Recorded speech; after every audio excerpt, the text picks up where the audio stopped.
Tamadun Indus merupakan tamadun terawal di India yang berbentuk berhampiran Sungai Indus. Manakala tamadun India bermula selepas keruntuhan tamadun Indus pada tahun 1800 sebelum Masihi. Masyarakat telah berpindah ke kawasan Sungai Ganges pada abad ke-7 sebelum Masihi. Terdapat dua bentuk kerajaan dalam tamadun India, iaitu kerajaan kecil dan kerajaan besar.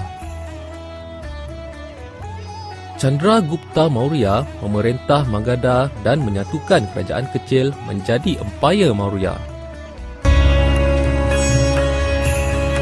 Masyarakat India wujud sejak terbinanya tamadun Indus pada tahun 2500 sebelum Masihi. Secara umumnya, masyarakat India boleh dipecahkan kepada dua bahagian, iaitu masyarakat Indo-Arya dan masyarakat Dravida. Masyarakat Indo-Arya wujud pada tahun 2000 sebelum Masihi dan menetap di kawasan utara tanah India dan dikenali sebagai masyarakat Aryan. Jika ingin mengenali perwatakan masyarakat Aryan, mereka bertubuh tinggi, berkulit cerah dan bermuka panjang. Manakala masyarakat Dravida merupakan penduduk asal lembah Indus yang wujud sekitar tahun 3000 sebelum Masihi sehingga 1500 sebelum Masihi dan mereka menetap di kawasan selatan India. Dan mereka memiliki warna kulit yang gelap. Antara dua masyarakat ini, perbezaan yang kita dapat lihat adalah daripada penggunaan bahasa dan warna kulit mereka yang berbeza.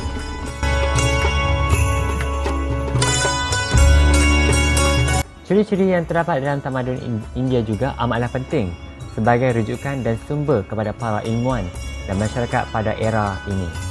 Berikut adalah asas dan nilai-nilai yang terdapat dalam tamadun India. Pertama, pertempatan kekal. Pertempatan kekal yang wujud di lembah Sungai Indus telah menyebabkan terbentuknya bandar yang terancang. Bandar di Indus terbahagi kepada dua bahagian dan dikelilingi tembok. Bahagian utama merupakan pusat pentadbiran dan keagamaan. Bahagian ini menempatkan bangunan pentadbiran, tempat mandi awam yang digunakan untuk upacara ritual dan pembersihan. Bahagian kedua pula adalah terdiri daripada kawasan perumahan. Kemajuan ilmu geometri dan pembinaan serta serangan tamadun Mesopotamia dan Mesir Purba telah membantu masyarakat Indus membuat perancangan terhadap sebuah bandar yang rancang. Dan melalui kemajuan tersebut, wujudnya sebuah jalan raya yang melalui laluan perhubungan lain daripada Sungai Indus. Yang kedua, organisasi sosial. Masyarakat di lembah Indus terbahagi kepada dua golongan, iaitu golongan atasan dan juga golongan bawahan. Golongan atasan terdiri daripada pendeta dan pedagang.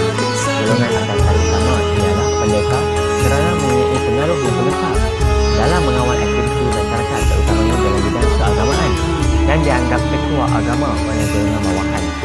Golongan bawahan adalah terdiri daripada petani dan buruh.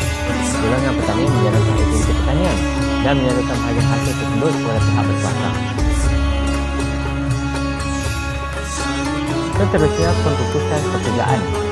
Masyarakat Indus menjalankan kegiatan ekonomi seperti perdagangan, pertanian, pertukangan dan pembuatan. Aktiviti pedagang juga membabitkan perdagangan dengan negara luar seperti Mesopotamia. Hasil daripada perdagangan tersebut adalah emas, gading, manik dan hasil pertanian. Para petani juga menjalankan aktiviti bercucuk tanam, terutamanya bagi tanaman seperti bal kacang, bendi dan sebagainya. Seterusnya, agama dan kepercayaan. Berdasarkan penemuan patung dan ukiran yang mempunyai ukiran keagamaan dapat membuktikan masyarakat tamadun Indus mempunyai satu amalan agama, patung Protosiva, menunjukkan seseorang yang duduk bersila dan terdapat 3 tanduk di kepalanya melambangkan Dewa Brahma, yakni pencipta, Vishnu, yakni memelihara dan Siva, membinasa. Penganut percaya bahawa hukum karma iaitu kelahiran semula selepas mati. Masyarakat lembah Indus juga percaya kepada Tuhan Ibu yang diwarisi dari para kebudayaan yang lebih awal.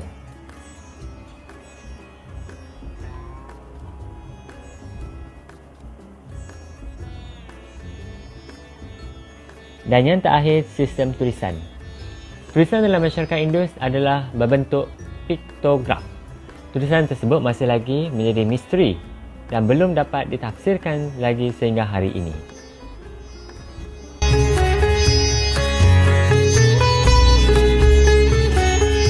Nilai-nilai yang diamalkan oleh tamadun India telah pun mempengaruhi dua aspek utama di negara Malaysia, yaitu aspek sosial dan juga aspek ekonomi. Bagi aspek sosial pula, mereka sangat mempengaruhi negara Malaysia dari segi pendidikan, sains dan teknologi, seni bina, dan juga bahasa. Manakala dari segi aspek ekonomi pula, sangatlah ketara dari segi pertanian, perindustrian, dan juga perdagangan.